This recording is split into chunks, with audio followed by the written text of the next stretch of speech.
कठुए मुसलमानों के लिए कठुए का इस्तेमाल कर रहे थे, मुसलमानों को हिजड़ा बनाने की बात कर रहे थे, है ना, और मुसलमानों को सालों को घरों में घुसा दो, ये अल्फाज इस्तेमाल कर रहे थे। मैं झूठ नहीं बोला। उन्होंने कहा कि पूरे इस मुस्लिम एरिया को हिजड़ा बना दो, और कठुआ का अल्फाज इस बला का आपस में इस्तेमाल कर रहे थे कि ये साले कठुए ऐसे हैं, ये साले कठुए ऐसे हैं, है ना, इनको हिजड़ा बना देंगे, सालों को घरों में घुसा देंगे, आप इनका ये हाल करेंगे। इस तरह के न जाने कितने अल्फाज इस्तेमाल करें। मैं कंप्लेंट भी दूंगा, लेकिन उनकी जहनियत देखिए कि मुसलमानों के लिए क्या उनके जहन काम कर रहे हैं। ये जहां से ये उगाइयां कर रहे हैं, उनको कठुआ बोल रहे हैं, उनको हिजड़ा बनाने की बात कर रहे हैं, उनको घर में घुसाने की बात कर रहे हैं। इसका हिसाब किताब तो मैं मांगूंगा। क्या अमानतुल्लाह साहब को आप सीधे टक्कर दे रहे हैं यहाँ से? क्योंकि आपने कहा देखिए मैं एक बात मैंने क्या कहा कि पुलिस एडमिनिस्ट्रेशन मुझे अमानतुल्लाह ना समझे कि मुझे अंडर प्रेशर करके मुझे घर में बिठा देगी या मेरी बेटी को बिठा देगी। हम सड़कों पर लड़ाई लड़ेंगे, डबल लड़ाई लड़ेंगे। कल परसों में ठीक है, 1-2 दिन हमें लगता है कि कल आए हैं, लोगों से मिलेंगे जुलेंगे, लेकिन 2-3 दिन के बाद आप महसूस करेंगे कि ये सब हम जातियां किसी कीमत पर भी बर्दाश्त नहीं करेंगे, चाहे 10 बार जेल जाना पड़े हमें। अरीबा पार्षद चुन के आए, अब एक नुमाइंदे के तौर पर है इलाके के, जो वार्ड के लोग, अपनी बेटी को क्या टिप्स देंगे? हालांकि उसके ब्लड में राजनीति है।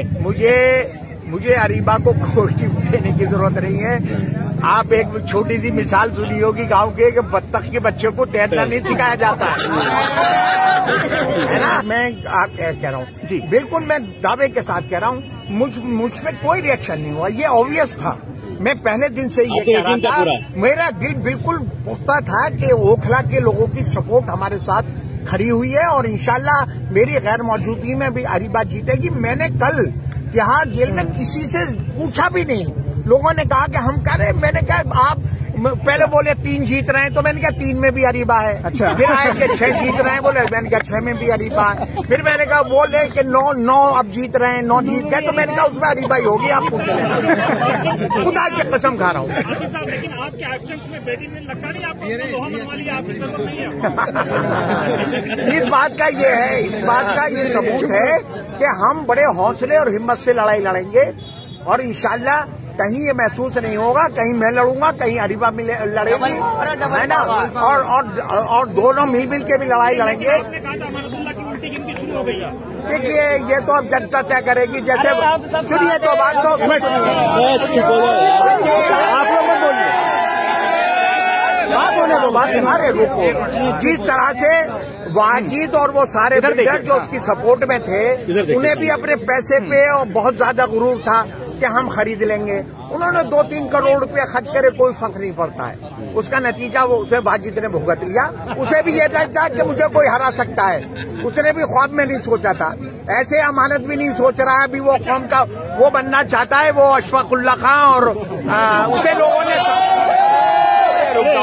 मैं आपको सही बात बता रहा हूँ, उसके जहन में उसके चमचों ने ये डाल दिया है कि भाई तुम तो दूसरे आदम खां हो, तुम तो अशफाकुल्ला खां हो, कोई उसे जीना बता रहा है। वो गलत फहमी में बहुत मुब्तला है। इंशाल्लाह वो भी बहुत जल्दी नताइज, 2 साल की बात है, वो भी नताइज आपके सामने आएंगे। भाई जब आपको लेकर जा रहे थे तो आपको डर नहीं लगा कि बेटी अकेले? नहीं, देखिए इन चीजों को फेस करना, हमने कभी अपना मॉरल नहीं तोड़ा, न टूटने देंगे। ठीक है, पुलिस ने पूरा प्रेशर बनाने की बात की, और कुछ चीजें उन्होंने ऐसी इस्तेमाल करी जो मैं आपको पब्लिक के बीच में जाऊंगा। तमाम मुसलमानों के लिए उन्होंने, पूरे मुसलमान कौम के लिए जो 3rd ग्रेड के अल्फाज इस्तेमाल किए हैं। आप बताइए ना। मैं ये बात परसों को थाने जाऊंगा SHO से पूछने कि इन पुलिस वालों को बुलाओ, और इन्होंने क्या क्या पूरी कौम के लिए शाहीन बाग से जाकिर नगर तक के मुसलमानों को किस तरह से गालियां दे के और जो अल्फाज इस्तेमाल किए हैं, ये बात मैं परसों थाने जाऊंगा अकेला पूछने के लिए, और मैं कहूंगा कि इसको बुलाओ और इसको बुलाओ। ये क्या कह रहा था वहां पर? मैं जब लॉकअप में था तो जो बाहर बैठे हुए थे पुलिस वाले, वो शाहीन बाग थाने के, और वो जो यहाँ के मुसलमानों के लिए अल्फाज का इस्तेमाल आपस में कर रहे थे, वो बात मैंने थाने में जो जो पवन SHO बना हुआ है उससे मैंने थाने में कस्टडी में कहा, जब मजिस्ट्रेट से पहले मैंने कहा यहाँ गुहार, मैंने कहा इससे बुलाइए कौन है, मैंने कहा ये कह रहा था वहाँ, तो उसने कहा मैं आसिफ भाई माफी मांग, मैंने कहा माफी नहीं, ये तुम सब मिले हुए हो, कह रहा इसकी गलती है। मैंने कहा रुक जा, मैं बाहर आऊंगा तो ये बात पूछूंगा। क्या मुसलमानों के लिए अपशब्द का इस्तेमाल किया गया? बहुत थर्ड ग्रेड के अल्फाज का इस्तेमाल। आसिफ साहब, अरीबा जिस तरह आपको पकड़ के चिट्ठी लगता है दोबारा जान नहीं देना चाहती है? नहीं ये तो बाप बेटी के हैं इंशाल्लाह सब हम। अच्छा अरीबा, आप ज्यादा लंबा टाइम नहीं लेंगे आपसे। अरीबा, आपसे जानना चाहेंगे, वालिद घर आ चुके हैं, अब क्या लगता है डबल पावर के साथ अब पूरी तरीके से मैदान में उतरने को तैयार हैं? जी बिल्कुल, देखिए पहले भी हम तैयार थे और जब हम पावर में नहीं थे हम तब भी जुल्म और ज्यादती के खिलाफ हमेशा खड़े रहे। हमारे वालिद साहब हमेशा खड़े रहे। पिछले 8 सालों में जब भी आवाम को जरूरत पड़ी हमारे वालिद साहब हमेशा सबके बीच खड़े रहे, मौजूद रहे। और अब अल्लाह ने एक मौका दिया है, आवाम ने एक मौका दिया है, इंशाल्लाह अब और ज्यादा ताकत से जुल्म और ज्यादती के खिलाफ लड़ाई लड़ी जाएगी। जो वादे किए थे, मतलब ये माना जाए 1 हफ्ता तो आसिफ साहब ने कहा तो काम करने लगे 1 महीने के लिए। आज साहब आप ही क्या वादा था कि आपने कहा था वीडियो रिकॉर्ड में रखना, अब आपको मौका दे दिया। मैं कह रहा हूँ अरीबा कल से है, आप कूड़े के मामले में जो ढेर हैं, मैं फिर आपको कह रहा हूँ मैक्सिमम एक महीना हो सकता है, लेकिन 1 महीने की नौबत नहीं आएगी। 1 हफ्ते में भी आप तब्दीली उनमें महसूस करेंगे, पहले से भी महसूस करी होगी और 2-4 दिन में आप महसूस करेंगे। और जो पुलिस की उगाही है ना इस एरिया में, उसका भी आप महसूस करेंगे। 2-4 दिन रुक जाइए, 1 महीने की नौबत आपको सुनने को मिलेगी नहीं इंशाल्लाह। शिकायत आपको 1 महीने।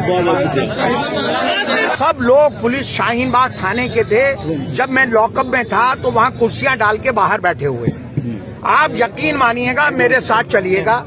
उन्होंने कहा कि पूरे इस मुस्लिम एरिया को हिजड़ा बना दो, और कटुआ का अल्फाज इस बला का आपस में इस्तेमाल कर रहे थे कि ये साले कटुए ऐसे हैं, ये साले कटुए ऐसे हैं, है ना, इनको हिजड़ा बना देंगे, सालों को घरों में घुसा देंगे, अब इनका ये हाल करेंगे। इस तरह के न जाने कितने अल्फाज इस्तेमाल करें। इसलिए मैं आपसे कह रहा हूँ कि कल तो मैं जरा सा बिजी हूँ, मेरी कोर्ट डेट भी है कोर्ट केस में। परसों मैं SHO के पास जाऊंगा और मैं कहूंगा कि इसे बुला, अब मेरे सामने कहलुआ कौन कौन सा क्या, और शक्ल बताऊंगा कि ये पुलिस वाला कटुए मुसलमानों के लिए कटुए का इस्तेमाल कर रहे थे, मुसलमानों को हिजड़ा बनाने की बात कर रहे थे, है ना, और मुसलमानों को सालों को घरों में घुसा दो, ये अल्फाज इस्तेमाल कर रहे थे। मैं झूठ नहीं बोल रहा, मैं आपसे कह रहा हूँ कि मैं ये परसों SHO से थाने के अंदर अकेला पूछने जाऊंगा। क्या उनके कोई कंप्लेंट या FIR भी कराएंगे, इस तरह की कंप्लेंट भी देंगे? अब उनकी मैं कंप्लेंट भी दूंगा, लेकिन उनकी जहनियत देखिए कि मुसलमानों के लिए क्या उनके जहन काम कर रहे हैं।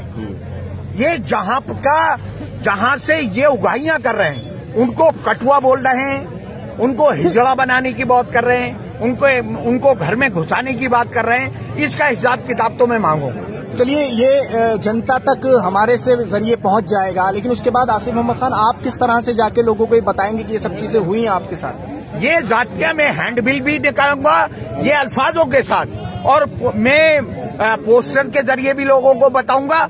और हमारा सबकी फिर जिम्मेदारी बनती है कि हम पुलिस की उस जहनियत के खिलाफ लड़ाई लड़ें। ये जरूरी है। अब घर बैठने का टाइम नहीं है। अगर आप अमानतुल्लाह की तरह मुझे घर बिठाना चाहेगी पब्लिक, मैं पूछ लूंगा कि आप चाहते हो कि मैं दूसरा अमानतुल्लाह बन जाऊं या मैं लड़ाई लड़ूं। अगर लड़ाई लड़नी है तो पूरे हल्के को मेरा साथ देना होगा। मैं सड़कों पे लड़ाई लड़ूंगा, लिखत पढ़त में भी लड़ाई लड़ूंगा। पुलिस की जातियां, पुलिस का भ्रष्टाचार, पुलिस की उगाइयां किसी कीमत पर भी नहीं होने चाहिए। यहाँ पे कहा गया कि आपके साथ काफी ज्यादा मारपीट भी की गई। नहीं, देखिए मारपीट तो नहीं की गई, लेकिन यहाँ से जिस स्टाइल में लेकर गए धक्के मुक्के करते हुए, है ना, अगर मुझे वैसे भी लेके जा सकते थे। उसका मकसद ये था कि मुझको टेरराइज करना। वहाँ पर जब मैं लॉकअप में था तो कम से कम 8-10 शराबी पुलिस वाले बैठे रहे, जो इस तरह की थाने, शाहीन बाग थाने के इतने सारे शराबों में धुत थे वहाँ पर। और इस तरह के जो मैंने अल्फाज कहे कि मुसलमानों को सालों को हिजड़ा बना दो, मुसलमानों को, इनको कटुओं को ये कर दो, इनको कटुओं को ये कर देना, इनको सालों को घरों में घुसा देना, ये करना है वो करना है। तमाम शराब पिए हुए लॉकअप के बाहर बैठे हुए थे। इतनी तो सालों की औकात नहीं थी कि मेरे साथ मारपीट कर देते। लेकिन हाँ, मुझे जिस तरह से वो लेकर गए, मैं उसको भी एक जाती मान रहा हूँ, और मैं कह रहा हूँ कि उसका भी हिसाब किताब इनसे मांगूंगा। उसका भी हिसाब किताब इन्हें चुकता करना पड़ेगा। ऐसा आपको किन शर्तों पर क्या देखिए, कोर्ट ने, जहाँ तक मैंने सुना, कोर्ट ने यही बात कही है कि भीड़ लेके थाने नहीं जाएंगे। ठीक है ना, तो मैं भीड़ लेकर नहीं जाऊंगा, मैं अकेला जाऊंगा। मुझे थाने में भीड़ ले जाने, मैं सालों से उनसे कोई डरने वाला हूँ क्या?